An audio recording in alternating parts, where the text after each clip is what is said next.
Hi friends, మీకు ఈ video నచ్చితే లైక్ చేయండి, సబ్స్క్రైబ్ చేయండి.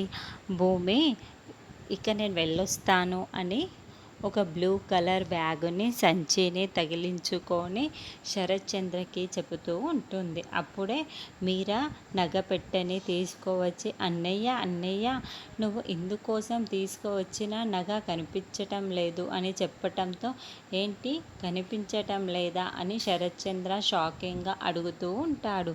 అవును, నేను ఇందులోనే పెట్టి లోపల ఎత్తిపెట్టాను, అది ఇప్పుడేమో కనిపించడం లేదు అని మీరా చెప్పటంతో, అయితే ఎవరో ఒకరు దానిని ఖచ్చితంగా దొంగిలించుతారు, నువ్వు వచ్చిన వాళ్ళందరినీ చెక్ చేసి పంపివు అని అపూర్వ అంటుంది. అలాగే అని మీరా ఇంటికి వచ్చిన గెస్ట్లని చెక్ చేస్తూ ఉంటుంది. అందరినీ వెతికాను, ఎక్కడా కనిపించలేదు వదిన, అయినా కూడా అని అన్నయ్య అంత ప్రేమగా తీసుకువచ్చిన నగ కనిపించటం లేదు అని మీరా బాధపడుతూ ఉంటే, అందరినీ చెక్ చేశావు, భూమిని చెక్ చేయలేవు కదా, చెక్ చెయ్యి అని అపూర్వ చెబుతుంది. అలాగే అని భూమి తగిలించుకున్న ఆ బ్లూ కలర్ బ్యాగ్ని మీరా చెక్ చేయడంతో అందులో నుంచి నెక్లెస్ కింద పడిపోతూ ఉంటుంది. ఇదిగో పడిపోయింది, ఈ నగ భూమినే తీసింది అని మీరా చూపిస్తూ ఉంటుంది.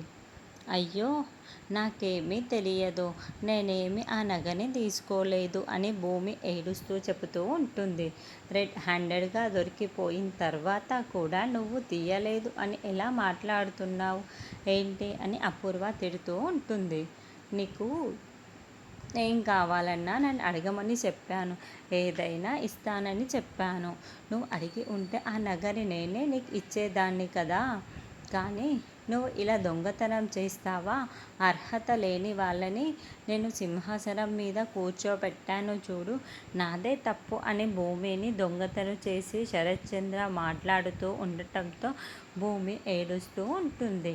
మరి ఈ దొంగతనం నుంచి భూమి ఏ విధంగా బయటపడుతుందో నెక్స్ట్ ఎపిసోడ్లో చూద్దాం.